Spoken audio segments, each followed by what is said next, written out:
घने जंगलों के बीच एक बेहद सुंदर और शांत झील थी। झील के चारों ओर हरियाली फैली हुई थी और वहां तरह तरह के पक्षी रहते थे। तोते, मोर, बत्तख, हंस और कुछ कौवे भी। उसी झील के पास एक कौवा भी रहता था। काला रंग, साधारण पंख और गंभीर सा चेहरा। बाकी पक्षियों के बीच वो अक्सर खुद को अलग और कमतर महसूस करता था। वो जब भी झील में तैरते हुए सफेद हंस को देखता, उसके चमकदार पंख, शांत चाल और गरिमामय रूप को निहारता तो उसके मन में एक अजीब सी उदासी भर जाती। एक दिन कौवा झील के किनारे बैठा और पानी में अपना प्रतिबिंब देखने लगा। उसने धीमी आवाज में कहा, काश मैं भी हंस की तरह सफेद और सुंदर होता, तब सब मुझे भी पसंद करते। उस दिन के बाद कौवा हर समय खुद की तुलना दूसरों से करने लगा। एक दिन उसने हिम्मत जुटाई और हंस के पास जाकर बोला, भाई हंस, तुम कितने सुंदर हो। तुम्हारे पंख, तुम्हारी शांति, तुम सबसे अच्छे हो। हंस मुस्कुराया और शांत स्वर में बोला, धन्यवाद मित्र, लेकिन अगर तुम मुझे सबसे सुंदर समझते हो तो शायद तुमने तोते को नहीं देखा। वो मुझसे कहीं ज्यादा रंगीन है।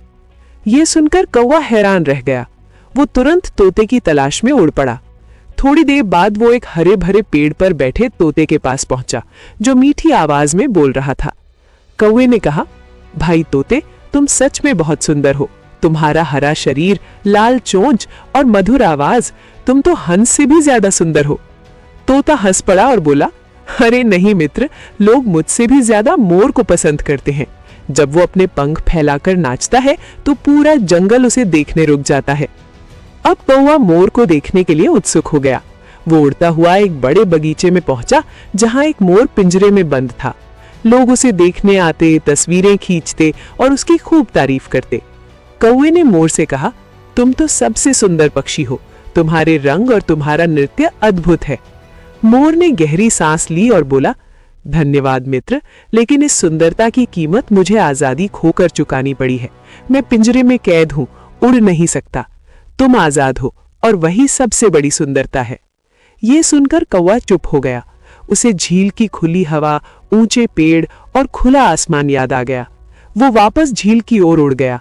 हवा उसके पंखों को सहला रही थी। उसके चेहरे पर मुस्कान लौट आई।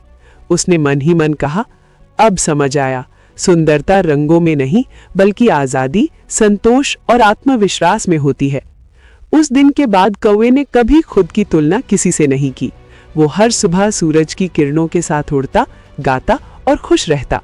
झील के ऊपर सूरज डूब रहा था। कौवा ऊंचा उड़ रहा था, अपने काले पंखों में गर्व और मन में शांति लिए। नीचे झील में उसका प्रतिबिंब मुस्कुरा रहा था, क्योंकि आज उसने खुद से दोस्ती कर ली थी।